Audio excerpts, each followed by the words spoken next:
Assalamualaikum semua. Pada hujung minggu kali ini kami pergi ke Lumut. Plan kami sebenarnya nak hantar kakak sahaja sebab kakak saya tinggal di Lumut. Makanan di sini memang sedap sangat. Di tempat kami makan ni memang ramai orang. Inilah menu yang kami pesan. Lauk kampung memang terbaik. Jemput makan ya. Patutlah ramai orang. Memang lauk-lauk dia sedap-sedap.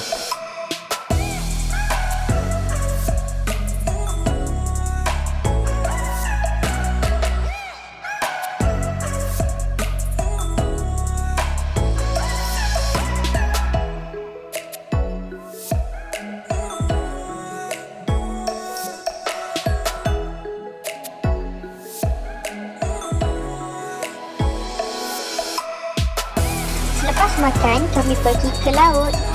Tanpa plan, kami pergi ke sini dengan anak-anak berpakaian berbaju kola. Kesian diorang, tapi memang best lah menikmati keindahan alam.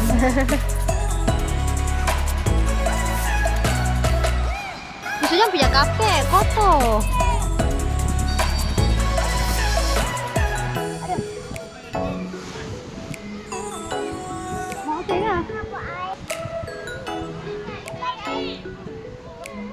Jangan baling-baling.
Baiklah semua, sampai di sini saja video kita kali ini. Kita jumpa lagi the next video. Bye bye. Assalamualaikum.